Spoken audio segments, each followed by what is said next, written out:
새벽마다 고린도전서 말씀을 차례대로 보고 있습니다. 전제를 잊지 마십시오. 이 편지의 목적은 세속적 세상 가운데 거룩한 교회가 어떻게 설 수 있는가? 여러분, 교회가 세속적이 된다는 것의 심각성은 뭐냐면 세속화된 교회에는 신령한 것조차 거룩하게 사용되지 못한다는 거예요. 아니, 교회에 신령한 것들이 주어지면 그럼 뭔가 신령한 교회가 돼야 되는데 이미 교회가 세속화되어 버리면 거기에 아무리 영적인 일이 주어져도 그 영적인 일조차 세속적인 모습으로 드러나게 된다는 거죠.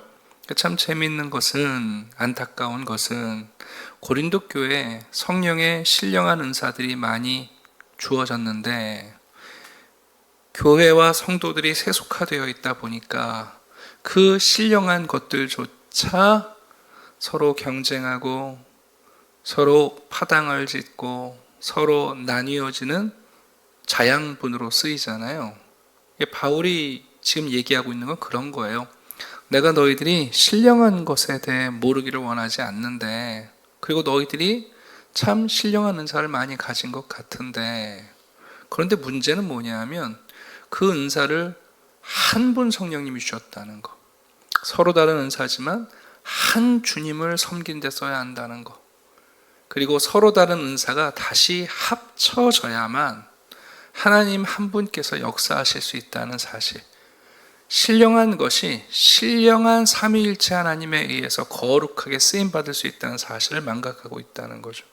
그러면서 이렇게 얘기하세요. 우리가 살펴봤습니다. 12장 31절에 내가 너희들에게 더 큰 은사를 보이리라. 너희들이 놓치고 있는 게 있다. 그게 뭐냐면 어떤 은사를 가졌느냐, 어떤 은사가 크냐의 문제가 아니라 그 은사가 눈에 보이지 않는 은사일지, 눈에 띄는 은사일지가 중요한 게 아니라 그 모든 은사들을 어떻게 사용해야 하는지 그 길을 너희에게 보이겠다. 그것은 사랑이다. 이렇게만 얘기해도 될 텐데 갑자기 바울이 걱정이 돼요. 왜요? 고린도 교회는요, 사랑이란 단어가 세속화된 교회거든요. 여러분, 사랑을 모르는 사람이 있을까요? 이렇게 질문하면 에이, 그런 사람이 어디 있겠어. 그런데 거꾸로 우리는 사랑을 정확히 알고 있을까요? 내가 알고 있는 사랑은 진짜 사랑일까요? 고린도 지역처럼 정말 성적으로 타락한 도시는 사랑이란 단어를 섹스와 동일시하거든요. 우리 시대도 그렇잖아요, 여러분. 사랑이라고 말하고 가만히 들어보면 애착이에요. 아니, 사랑한다는데 시간 지나고 나면 스토커예요. 네. 여러분, 사랑이라고 얘기하고 한참 경험하다 보니까 이건 중독이에요. 바울이 생각한 거예요. 야, 이 고린도 교회는 또 사랑이 뭔지 모르겠구나. 은사를 사랑을 따라 행해야 된다 이렇게 가르치면 끝나면 좋겠는데 사랑이란 단어, 사랑이란 개념 자체가 세속화되어 있으니까 진짜 사랑이 뭔지를 가르쳐야 되는 거예요. 참 그래서 아이러니하게도 가장 세속적인 문제를 다루는 고린도전서에 가장 온전한 사랑의 가르침이 담겨 있어요. 정말 죄가 많은 곳에 은혜가 넘치는 것처럼 가장 세속적인 고린도 전서, 이 고린도 지역에 보낸 편지 속에 가장 온전한 사랑의 그림이 그려져 있습니다. 인류 역사 가운데 많은 시가 사랑을 노래합니다. 많은 소설이 사랑을 그려냅니다. 많은 영화가 사랑을 영상으로 만들어줍니다. 그럼에도 불구하고 고린도전서 13장에 나오는 이 사랑만큼 온전히 사랑을 우리에게 보여주는 글은 없는 것 같아요. 우리가 그냥 쭉 읽어나가면 사랑에 대해서 나열한 것처럼 보이지만 아니요. 바울은 사랑에 대하여 단계별로 지금 소개를 시작했습니다. 바울은 제일 먼저 이렇게 얘기해요. 왜 사랑이 필요하냐? 내가 은사를 받았으면 됐고 내 은사와 활용하면 되지. 왜 꼭 거기에 사랑이 필요하냐? 자, 1절부터 3절까지의 내용의 결론은 이겁니다. 사랑이 없으면 아무것도 아니다. 사랑이 없다면 우리가 부여할 수 있는 모든 의미는 소멸된다. 1절에서 3절 보시면 당시 고린도 교인들이 가장 자랑했던 은사들이 나열돼요. 방언, 천사의 말, 때로는 예언, 그리고 비밀과 지식. 이게 다 은사거든요. 그런데 그게 사랑이 없다면 nothing, 아무것도 아니다. 뭣도 아니다. 왜 사랑이 필요하냐? 사랑이 없다면 사실 아무것도 아니다. 여러분, 사람이 밥 먹고 활동하고 걸어다니고 살아가는 것 같잖아요. 근데 그 사람의 삶에 사랑이 없으면 그 사람 아닙니다. 성경은 사람이 언제 살맛이 나느냐 딱 두 가지예요. 누군가가 나를 사랑해 줄 때 인생이 살맛이 나고, 내가 사랑할 사람이 있을 때 인생은 살 가치를 깨달아요. 그러면 여러분, 무너지는 사람들을 보면요, 딱 두 가지예요. 누가 인생을 스스로 포기하느냐? 아무도 날 사랑해 주지 않는다는 거예요. 그러면 내가 사랑할 사람이라도 있어야 되는데 내가 사랑할 사람도 없다는 거예요. 그럼 여러분, 사실 인생은 무의미, 목적이 사라져요. 하물며 여러분, 우리가 가지고 있는 은사들이요, 거기에 사랑이 없다면 바울은 과격하게 표현합니다. 아무것도 아니다. 뭣도 아니다. 그게 1절에서 3절의 내용의 요약입니다. 사랑이 없으면 아무것도 아니다. 사람들은 착각해요. 가격표 매겨놓으면 비싼 것 같죠? 여러분, 아무것도 아니에요. 그리고 나서 바울은 고린도 교인들이 착각하지 않도록 하나님의 사랑, 그리스도 안에서 드러난, 그리고 하나님이 우리에게 요구하시는 참 사랑이 무엇인지 이제 4절부터 차례대로 소개합니다. 이것은 크게 세 가지예요. 3절을 보시게 되면 내가 있는 모든 것으로 구제하고 몸을 불사르게 내어주고, 이게 다 무슨 얘기를 하는 거냐면, 첫 번째, 사랑은 나의 유익을 구하지 않는 거예요. 여러분, 내가 하고 있는 사랑, 내가 받고 있는 사랑이 진짜냐 가짜냐, 첫 번째 분별력은 뭐냐 하면 누구의 유익을 구하고 있냐는 거예요. 제가 말씀드렸잖아요. 예전에 자녀가 많을 때는 차별이 문제였다고요.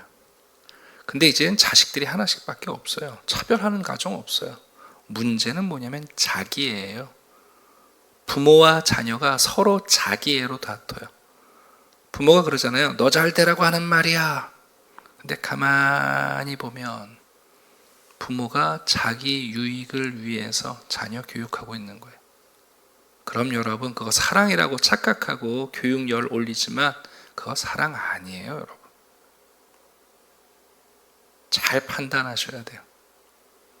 오늘날도 세속화된 사회 속에서 특별히 젊은이들이요, 고린도 교회랑 다르지가 않아요.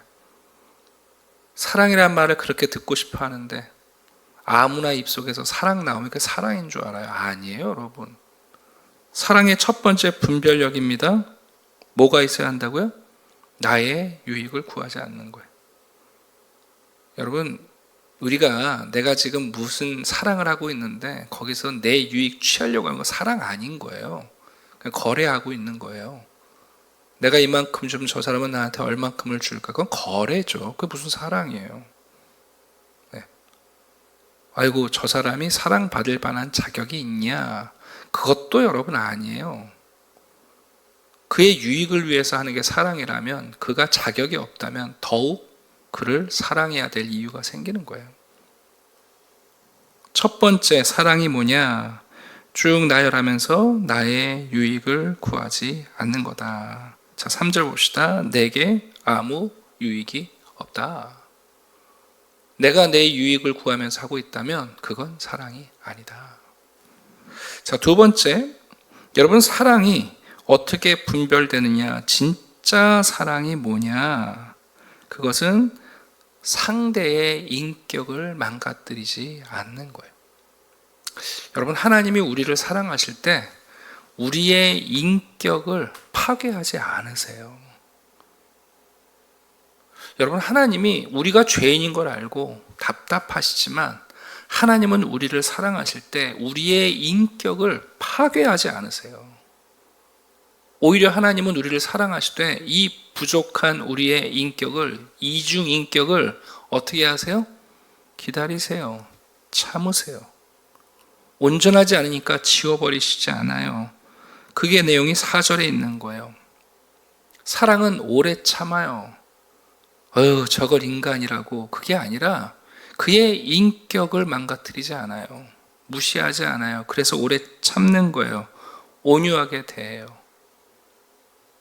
여러분, 시기하지 않고 자랑하지 않고 교만하지 않는다. 이게 뭡니까? 상대방의 인격을 지켜내는 거예요. 그래서 여러분, 참된 사랑은 너와 내가 혼용되지 않아요. 참된 사랑은 나와 너가 서로 올곧은 인격으로 함께 자라도록 돕지 상대의 인격을 없애버리는 게 아니야. 넌 엄마 말만 들어. 이건 사랑 아닌 거예요, 여러분. 지극히 어린아이일지라도 그 어린아이의 인격조차 존중하며 기다리는 것이 사랑이에요. 오늘날 참 사람들이 보면 요즘은 그런 말로 이미 사람들에게 통용이 됩니다만 가스라이팅 한다고 그러잖아요. 수많은 종교 지도자들이 성도들을 사랑한다고 말하면서 그들의 인격을 마비시키잖아요. 신천지. 온갖 이단들을 가만히 보세요. 성도들의 인격을 존중하지 않아요. 여러분 무시무시한 거예요. 그게 사랑 아닙니다, 여러분. 그건 중독이지. 진짜 가스라이팅 하는 거고 사람들을 여러분 종살이 시키는 거죠. 세 번째, 바울은 사랑에 대하여 세 번째 바른 분별력 6절을 볼까요? 그렇다고 해서 사랑이 불의조차 수용하는 게 아니에요. 사랑은요, 진리와 함께 기뻐해요. 자, 이 세 가지가 바울이 지금 고린도 교회 세속적 사회에서 사랑이라는 게 그냥 다 아무거나 갖다 붙이면 사랑이라고 생각하는데 바울은 세 가지를 말하고 있는 거예요. 얘들아, 사랑이라고 말할 때 첫 번째, 자기의 유익을 구하지 않는 거다. 나의 유익이 앞서거나 나의 유익을 위해서이거나 나의 유익을 은근히 기다리며 하는 것은 그건 사랑이 아니다. 사랑은 내가 사랑하는 사람의 인격을 파괴하거나 무시하거나 그들의 인격을 덮어버리는 게 아니다. 참된 사랑은 불의조차 사랑하는 게 아니다. 진리를 고수하고 진리와 함께 기뻐하는 게 진짜 사랑이다. 여러분, 이 세 가지를 꼭 기억하셔야 돼요. 교회 안에서도 사랑을 오해해요. 착각해요. 네. 그리고 7절에 이렇게 말하죠. 더 중요한 한 가지는 뭐냐면 그런데 사랑은 지속적이다 하는 거예요. 여러분, 여기서 중요한 분기점이 나오죠. 하나님이 주신 은사는 영원하지 않아요. 네. 바울은 은사의 약점을 두 가지를 말해요. 하나님이 우리에게 주신 은사는 영원하지 않다. 두 번째, 하나님이 우리에게 주신 은사는 완전하지 않다. 실제로 하나님이 우리에게 신령한 것을 주는데 그 신령한 것이 여러분 완벽하게 우리에게 주어지는 게 아니라 부분적으로 온전할 뿐이에요. 그래서 그 은사가 다 합쳐져야 하나가 되는 것처럼 우리는 불완전한 은사를 받았어요. 은사가 너무 좋은 것이지만 그러나 그 자체가 하나님이거나 성령을 대처하거나 그 은사가 천국을 만들어내는 게 아니라는 거예요.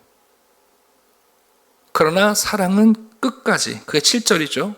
참고 믿고 바라고 견딘다. 13절 마지막에 나오는 믿음, 소망, 사랑을 먼저 설명한 거예요. 여기 보시면 모든 것을 믿는 게 믿음이죠. 모든 것을 바라는 게 소망이죠. 모든 것을 참고 견디는 게 사랑이란 말이에요. 그러니까 지속성을 지금 말씀하고 있어요. 자, 이렇게 사랑을 소개한 다음에 그 사랑의 탁월함을 얘기합니다. 봐라, 사랑은 언제까지나 떨어지지 않는다. 중단되지 않는다. 멈추지 않는다. 인간의 정이 끝나는 그 자리에서도 하나님의 사랑은 멈추지 않는다. 한국 사회가 정사회인데요. 그래서 정이 끝나면 잔인해요. 우리 한국 사람들이 우리는 정이 있어. 정이 되게 좋은 것 같죠? 정은 사랑이 아니에요. 그래서 정이 끝나면 서로에게 무섭게 잔인해요. 한국 사회가 조심할 건 이데올로기가 정을 끊어내는 무시무시한 가위예요. 여러분, 우리는 6.25 전쟁 통해 군인이 아니라 민간인을 230만을 학살한 매우 잔인한 민족이에요. 우리 역사 왜곡하면 안 돼요. 인류 역사 가운데 같은 언어를 쓰고 혈통을 가진 민족끼리 전쟁에서요, 5년 사이에 230만의 양민을 학살한 전쟁은 한국 전쟁이 유일해요. 그래서 전 세계에서 한국 전쟁사가 유명한 거예요. 정의라는 게 여러분 이데올로기로 가위처럼 끊어져요.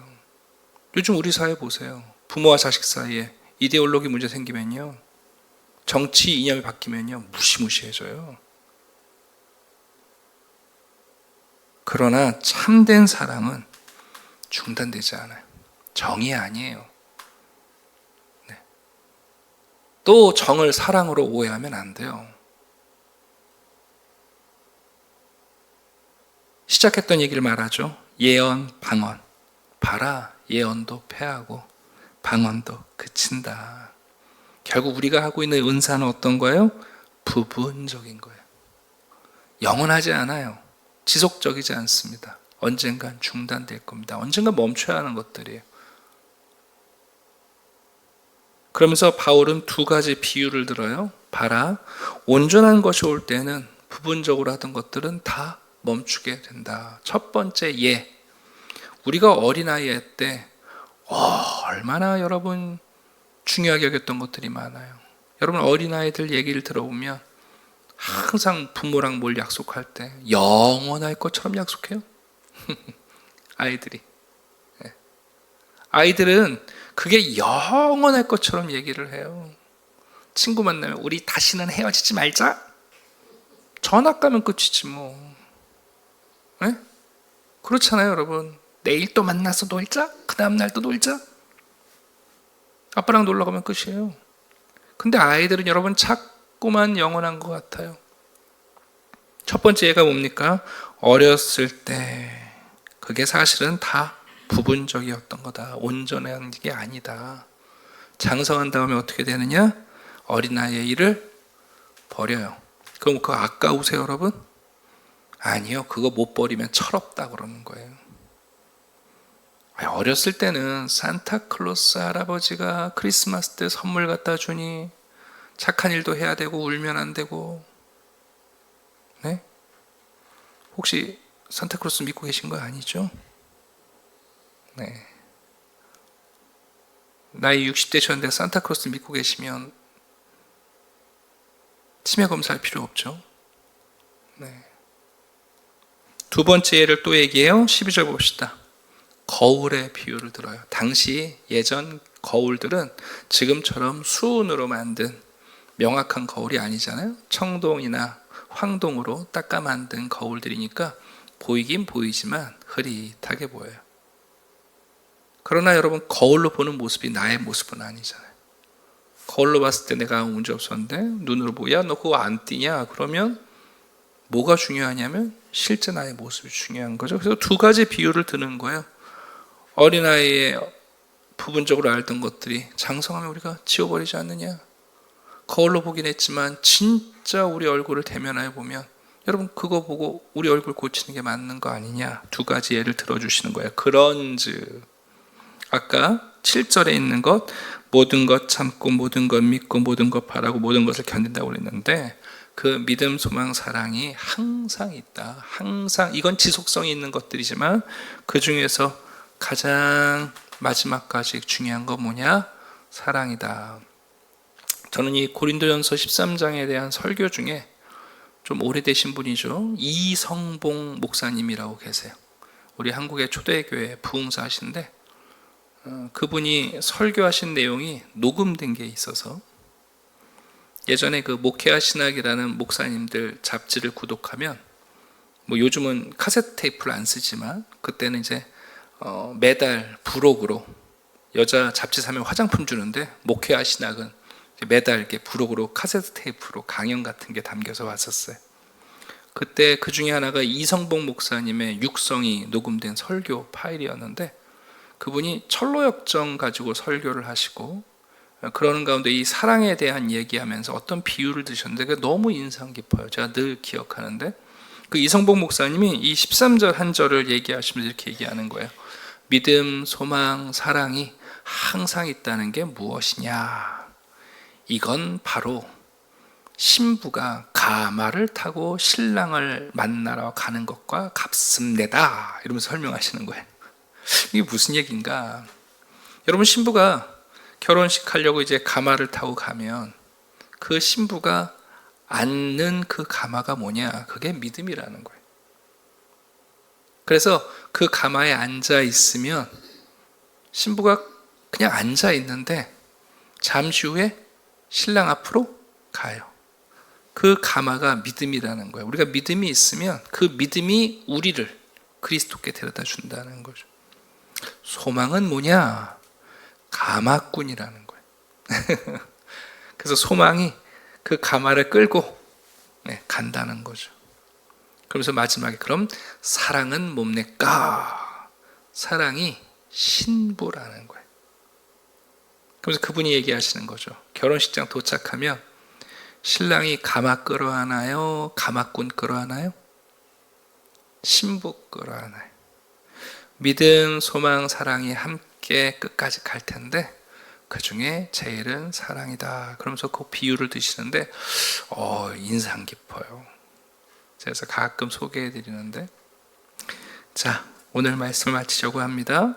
여러분, 세속적 사회는요 가장 좋은 것들이 괴물이 돼요. 그 중에 하나는 사랑이라는 거예요. 바울은 고린도 교인들에게 사랑을 가르치려고 하다 보니까 이 고린도 교인들이야말로 사랑에 대하여 혼탁한 사람들이거든요. 제멋대로 사랑을 생각하니까. 그래서 또 부득이 설명하고 있는 거예요. 얘들아, 사랑 왜 필요하냐? 사랑이 없으면 뭣도 안 된다. 아무것도 아니다. 하나님의 형상으로 지음받은 우리는 사랑을 받고 누군가를 사랑할 때 살맛이 나요. 다른 거 없어요. 정신과 가시면 딱 둘 중에 하나예요. 사랑할 사람이 없대요. 나를 사랑해주는 사람이 없대요. 그럼 그 사람은 더 이상 살 존재의 가치가 없는 거죠. 그래서 여러분 무너지는 거예요. 그렇게 힘들고 어려워도 여러분 나를 사랑해주는 사람이 있고 내가 사랑할 사람이 있으면 정신 번쩍 들어요. 무슨 말씀을요? 근데 그 사랑이 무너져 버리면 정말 아무것도 아니에요. 바로 우리에게 세 가지 사랑의 기준점을 가르쳐 줍니다. 사랑은 나의 유익을 구하는 게 아니다. 사랑은 상대의 인격을 파괴하는 게 아니다. 사랑은 진리 안에서 기뻐하는 거다. 불의를 기뻐하지 않는다. 그러니 무엇이 참된 사랑인지 바르게 분별해라. 우리가 가지고 있는 은사들은 언젠간 다 폐하여질 것이고 부분적인 것이고 지속적이지 않다. 사랑만이 지속적인데 이 사랑이 우리를 찾아오면 우리가 그렇게 자랑했던 이 부분적인 은사들은 우리가 언젠간 장성한 자가 되거나 거울이 아니라 실체를 보게 될 때 우리가 어린아이를 버리고 거울로 나를 보았던 것을 신뢰하지 않는 것처럼 사랑은 우리를 온전하게 한다. 그러므로 믿음과 소망과 사랑이 우리에게 항상 있어야 한다. 그런데도 그 중에서 가장 중요한 것은 사랑이다. 그래서 하나님은 우리에게 자기를 계시하실 때 하나님이 사랑이라고 가르쳐 주는 거예요. 그러니까 문제는 뭐냐면 우리가 사랑을 오해한다면 하나님을 오해하기가 쉽죠. 아니, 하나님을 오해할 수밖에 없죠. 우리의 사랑이 왜곡되면 왜곡될수록 참 하나님을 알아볼 수 없습니다. 네. 사랑이 왜곡되면 헛된 우상을 더 좋아하게 됩니다. 그러나 우리의 사랑의 개념이 하나님으로부터 그리스도로부터 온전히 깨닫게 될 때 하나님을 알아차리게 돼요. 아, 이분이 하나님이시구나. 이분이야말로 사랑의 하나님이시구나. 여러분, 그 하나님의 사랑이 가장 극명하게 드러난 사건이 그리스도의 십자가예요. 그 십자가는 하나님의 유익을 위한 게 아무것도 없어요. 예수 그리스도의 십자가에 하나님은 자기의 유익을 구하지 않으세요. 하나도 없어요. 그러니까 죄인과 원수 된 사람들, 그 무지한 사람들을 위해서 자기를 우리에게 내어주셔요. 여러분, 그 사랑은 그렇다고 해서 그 사랑을 부정하고 하나님을 거절하는 자까지 포용하는 사랑이 아니에요. 그건 진리의 사랑이에요. 그래서 심판이 주어지는 거예요. 사람들이 착각하잖아요. 아니, 하나님의 사랑의 하나님인데 왜 우리를 지옥을 보내? 그렇게 생각하는 사람들은 벌써 사랑이 뭔지 모르는 사람이에요. 사랑은 진리와 함께 기뻐해요. 진리를 포기하면서 하는 게 사랑이 아니라 그건 만용이죠, 여러분. 그건 무질서잖아요. 네.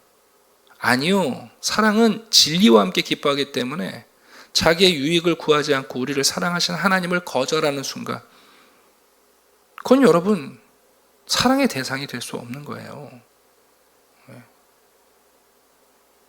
무엇보다 하나님은 십자가에서 죽으시면서까지 우리를 파괴하지 않으세요. 뭐라고 말씀하십니까? 저들을 용서해달래요. 왜요? 자기가 하는 일이 뭔지 모른다는 거예요. 자기가 하는 일이 뭔지 모르는 인격이니까 쓸어버리라고 말하시는 게 아니라 그들의 인격의 한계점까지 하나님은 그냥 두고 보시는 거예요. 여러분, 그게 사랑이에요. 그러니 우리 그리스도인들이 우리 시대에 이 변질된 사랑 속에서 뭐가 진짜 사랑인지를 기준을 가져야 돼요. 사랑은 자기의 유익을 구하지 않습니다. 성도가 교회를 사랑한대요. 정말 우리가 나의 유익을 구하지 않으면 주님의 몸된 교회를 사랑합니까? 목회자들이 교회를 사랑한대요. 정말 목회자들이 그렇게 사랑하고 있습니까? 또 자기 사랑이에요. 어디서 감히 사랑을 갖다 붙입니까? 부모들이 툭 하면 내가 널 얼마나 사랑, 한번 물어보세요, 여러분. 우리 정직해야 돼요. 우리가 누구를 사랑한다고 말하면서 은연중에 상대를 가스라이팅하고 상대의 인격을 망가뜨리고, 내가 다 너 위해서 하는 말인 거 알지? 뭘 그 사람을 위해서 하는 일이에요? 지 한번 시원하려고 하는 말들이지. 그런데 그걸 사랑이라고 주장해요. 그건 주장일 뿐이에요. 네.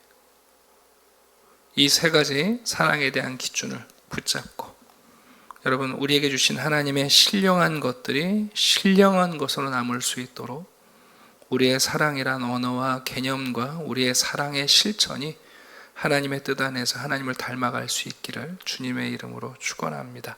기도드리겠습니다. 사랑의 아버지 하나님, 감사합니다. 하나님은 사랑이시라. 우리는 교회에 그 말씀을 붙여 놓지만 하나님이 어떤 분이신지도 모르고 진짜 사랑이 무엇인지도 분별하지 못하는지 모르겠습니다. 주여, 우리에게 말씀을 주시고 그리스도의 십자가 안에서 참된 사랑을, 그리고 그 사랑을 우리에게 보이신 하나님을 온전히 깨닫게 해 주시옵소서.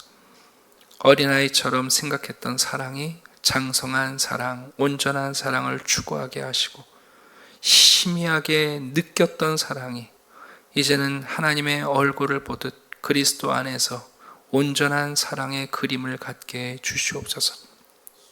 우리가 가지고 있는 어떠한 신령한 것이 아니라 사랑이 없다면 아무것도 아님을 알게 하시고, 우리의 인생조차도 누군가의 사랑을 받고 내가 누군가를 사랑할 때 우리의 인생이 의미가 있음을 알게 됩니다.